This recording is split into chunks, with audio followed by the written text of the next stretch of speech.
Alright, that's enough. Hello, huge movie fanatic Nate coming at you to review the 1993 Block Chiseler. I don't know, I can't remember how. I don't imagine this movie did very well at the box office or whatever, but the 1993 movie by the name of Super Mario Brothers, obviously based on the Nintendo video game characters, Mario and Luigi or whatever. So there.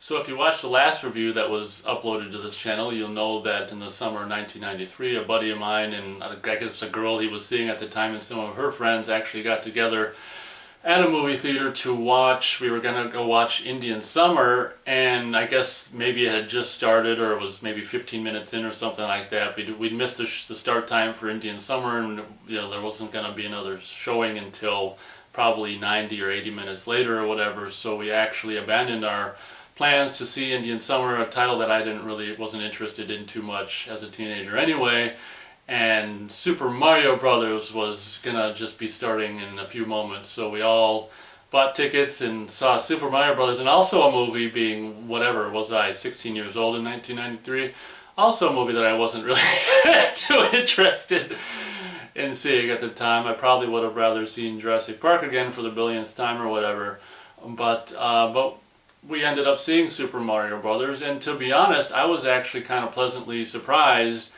I just, obviously I own the DVD of this movie, and I also owned the VHS, and I also owned the Laserdisc, and I don't think this came out on Blu-ray yet, which is a kind of a bummer, and it'd be really interesting, or I'd be very welcome addition to the Mill Creek catalog. I would imagine if this ever does come out on Blu-ray, Mill Creek will probably put it out, but this movie is kind of visually interesting, so I would definitely buy this if it came out on Blu-ray, because I'm not ashamed to say I'm kind of a fan of this movie. I remember being particularly impressed when we saw it in the theater. I was like, oh wow, it turned out to be a little more energetic and kind of a fun movie, and more entertaining than I was anticipating it to be. So one of the things that it doesn't do very well is it's kind of a, I don't know, I guess you'd call it a loose adaptation of the video game. Obviously, to do a movie based on a whatever 8-bit or whatever, however many bit games the Super Mario Brothers game originally was, I mean, it's not going to be very, you can't just show all the characters from you can't do a side-scrolling movie, and so to make a movie based on a game with such a low resolution is kind of almost a pointless endeavor in a way, because there's really nothing in the movie except for maybe what, their clothes towards the last third of the movie, their outfits, that resemble basically anything from the game whatsoever. So basically you got, in relatively decent casting, you've got, what's his name? Bob Hoskins as Mario, and John Leguizamo as Luigi, and Dennis Hopper as, what's his name? I don't know what I think Dennis Hopper is Koopa. Is Koopa the big bad guy or whatever?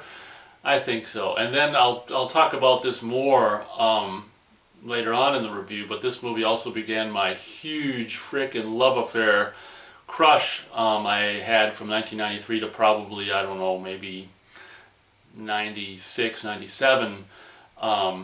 Huge crush on Samantha Mathis. Just, oh my god, it's so difficult being like late teens, early 20s. Or mid to late teens, early 20s, and just having all of these crushes on girls at school, girls in movies. I mean, it was actually painful for me, and having gotten older now, it's just like, and having those like hormones or whatever subsided or whatever, or it's just like, oh my gosh, being free of kind of that, love affairs with, women in movies and stuff, and just not having to deal with that anymore is such a relief. But we'll talk a little more about that later on in the review. But this movie starts with, well, I'm not going to do a beat by beat, but basically Samantha Mathis plays, I guess, was it Daisy? I can't remember. Is it Daisy's, the whatever, Princess Daisy from the video game's mother in the beginning of this movie, like in the city in New York or something like that. She's got this really cool kind of egg. I can't remember. She's running from bad guys, Koopa henchmen or something like that, with this egg or whatever, and she leaves it on a frickin' doorstep somewhere and disappears into the sewer or whatever, and gets accosted by Koopa, and it's just like, oh no, and it's Samantha Mathis just playing what would later find out to be Daisy's mom. So before I even talk about the movie, it's really funny because I just rewatched this within the last month or so, and it's like I don't think I fully really even realized what the hell it was about until just like the last time I watched it, and the fact that the movie is basically the way they do I don't know how the story of the video game or whatever, I just played it and jumped up and down and got got power-ups and shit. I didn't know the story of the video game, but maybe they embellished on it for the movie. But the basic premise is, in the movie there's basically like some meteorite or something like hit the planet or something, and was such a huge explosion that it basically, it didn't kill the dinosaurs, it like sent them into an alternate reality or something like that. So basically it's kind of a cool idea really in a way, and I don't think I fully even understood it until just a month ago. But I mean, you can watch the movie without really understanding it, but it makes more sense if you understand it. So basically the dinosaurs in this movie didn't die, they just evolved, if you believe in evolution, which I'm not too sure I believe in much of anything anymore, because of just, you can never really trust the source of anything. So basically the plot of this movie is the dinosaurs weren't killed, they just evolved into basically, human-looking people just in their own little alternate universe or whatever. So that's just kind of an interesting side note. So basically, I don't know how Daisy's mom came from that universe. There's this place in the sewer or whatever where they can just go through and go from their dimension to ours or whatever. I don't know what Daisy's mom was doing in our dimension at the beginning of the movie, but it doesn't really matter. She leaves basically the egg, which is, because these are dinosaurs which evolved into basically human-looking people. It's kind of cool. They still come from eggs. So instead of putting a baby at the, whatever, church steps or whatever, it's kind of this cool egg in a cool egg, robotic kind of egg holder or whatever with the secret crystal. And I think the crystal, oh yeah, that's right, the crystal Daisy's mom leaves on that cool egg carrier holder, whatever, it enables the person with it or using it to basically, if they're at the right spot, they're under the ground or whatever, to open it's a key to the gateway between the normal kind of whatever Homo sapien world and then the dinosaur dimension or whatever. So the human, the human dimension and the dinosaur dimension or whatever. So then it's like 25 years later or something like that, and it's, current 1993 time, and, Mario and Luigi are just, just plumbers, just having a hard time competing, with independent business, obviously competing with this big huge corporation of plumbers and Scarpelli and all this kind of, Scarpelli is like this, I don't know, mafia gangster guy, and he's got plumbing business as well and stuff. But to make the review shorter, obviously the Mario brothers come in contact with Daisy, which is obviously the daughter of her mother. I mean, that goes without saying. But she's, I think I'm not too keen on, I never really got very far in the game, I don't think so. I probably never really encountered all these characters, but Princess Daisy is like a character in Super Mario Brothers or whatever, and cast by the absolutely beautiful at the time, and just stunningly, just her face was just amazing at the time, Samantha Mathis, and she's like a college student at the time, and she's all into whatever, dinosaur bones, obviously being a,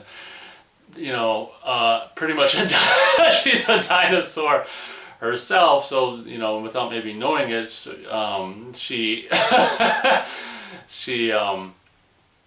obviously has a fondness for dinosaur bones or whatever. So basically they all hook up, and there's this romantic thing obviously forming with, what's his name?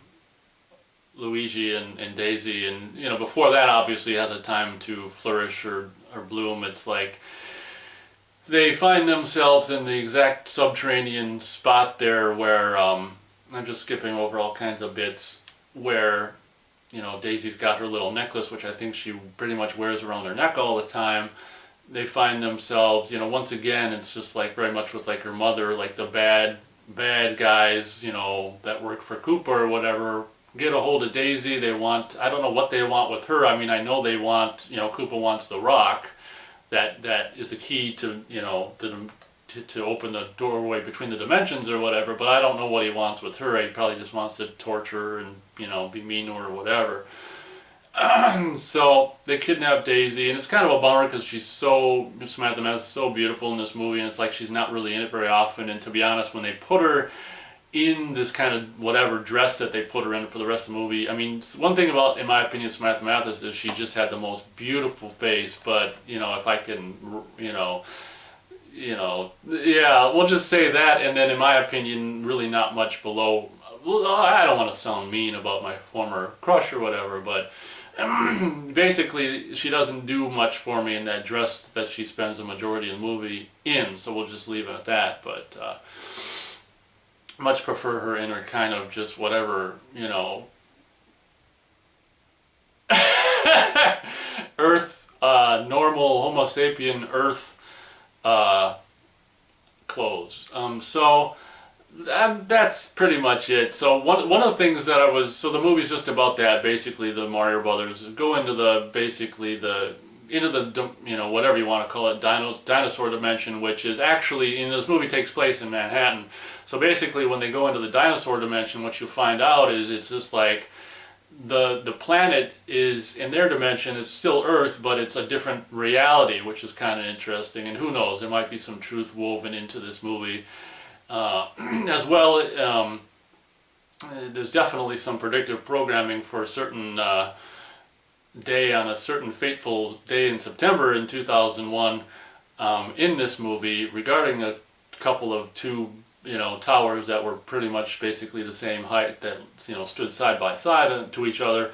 But so obviously the Super Mario Brothers, or the Mario Brothers, because they're not called Super Mario Brothers to the very end of the movie, they, you know, go into the dino dimension, if you will. And oh, what I was saying is the dino dimension has Manhattan and like these two towers and shit, and it's just like the city, and then it's kind of cool, like the rest of the planet is just desert, because I don't know, maybe Koopa was, you know, reigned from very early on, and maybe he just made his kind of city and his empire. He kind of, you know, I think owns and lives in the Twin Towers or whatever, or at least one of them or whatever. So it's kind of interesting the way that the dino dimension has just the city of presumably of Manhattan, and like that's it. Like the rest of the planet's just dust. So it's just kind of weird or whatever.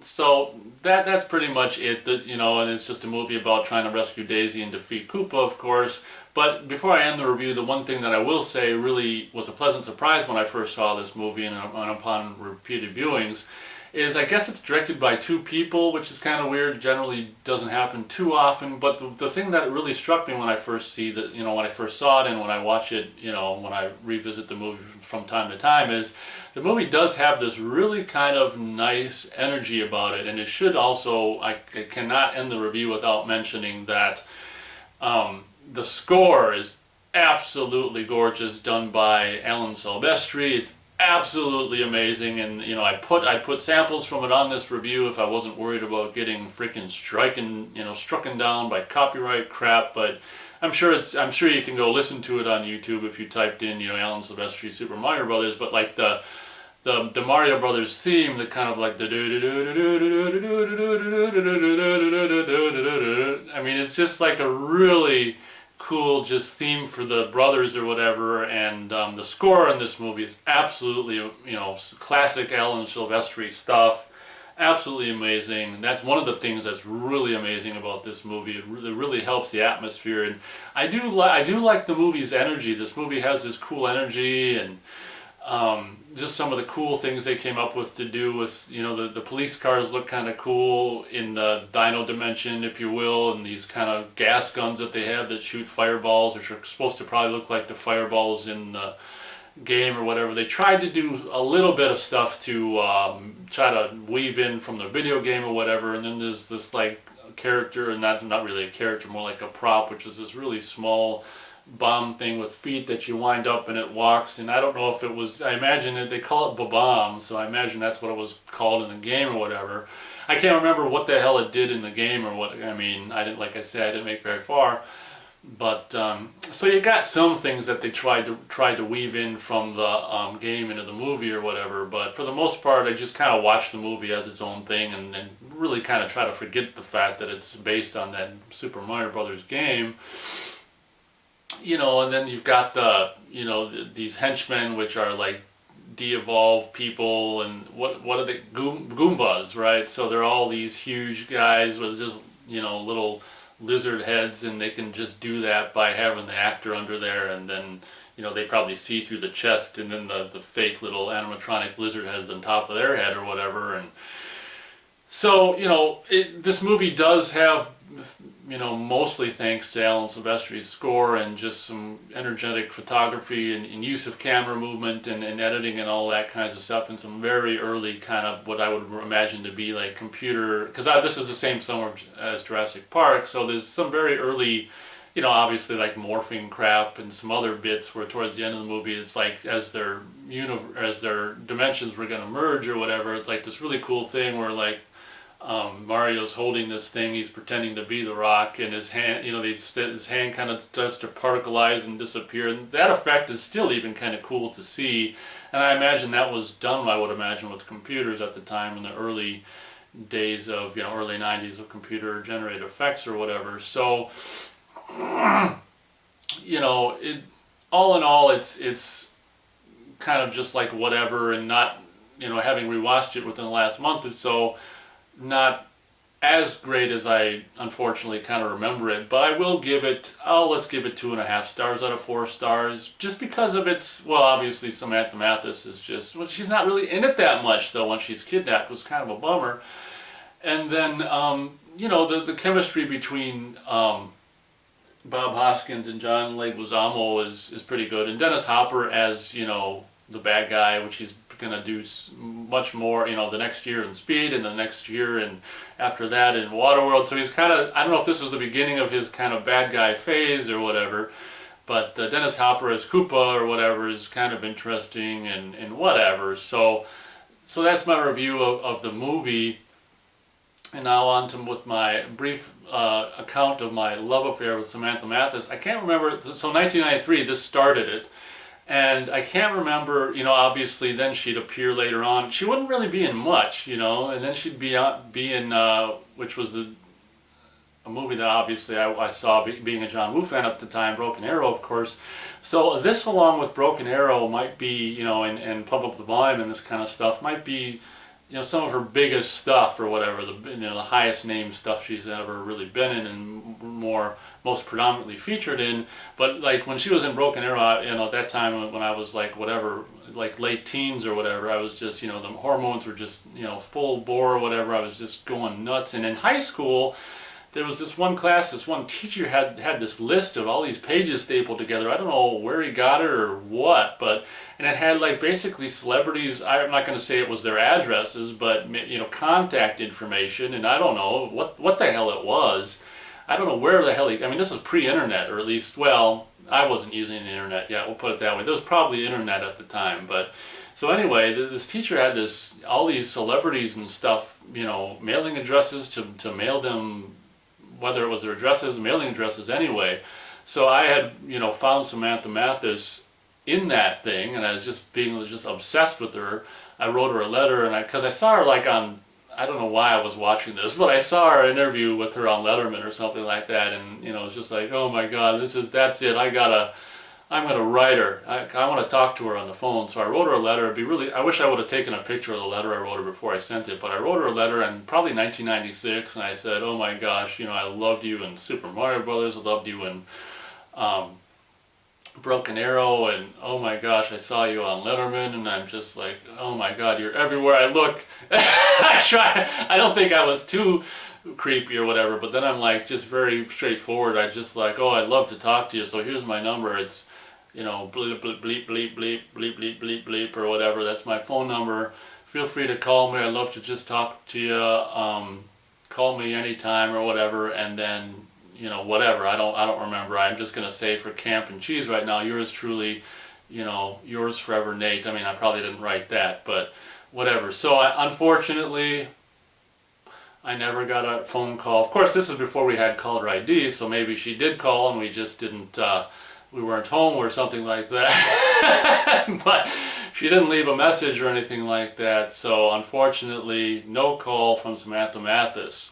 But I was very, very, very excited to get this in the mail. Pretty cool. I got a signed picture back from, well, at the time and even now I'm hoping it was, you know, from her. So this is my autograph that I did get, you know, signed picture for writing that letter, and I've since online, you know, typed in on internet search Samantha Mathis signature, and you know, this looks to be like her signature, so I'm assuming it's her signature, whatever. If not, it's a really cute picture of her, but it's kind of exciting because on the envelope it was like the penmanship looks very similar to her signature, so she may have very well made out the envelope. So she may have actually spelt my name with her own hand, which is kind of exciting. God, I sound like a freaking freak right now. But I can't review the movie without saying my little tidbit on just being absolutely freaking smitten with Samantha Mathis at the time. Now I'm happy to say I've moved on and she's gotten older, and she's still really cute though, but this is back in the heyday when she was just, oh my gosh, that face and that hairdo really did a lot for me. So thank you very much for watching my review of Super Mario Brothers, and if you watched all the way through my little, you know, schmoozing about my, you know, huge, whatever you want to call it, brief obsession with Samantha Mathis, and watch this whole bit of me gushing about that. Wow, you've got a lot of, I don't know what, you've got a lot of chutzpah to get through that crap. So thank you very much for watching this video, and as always, we'll catch you next time.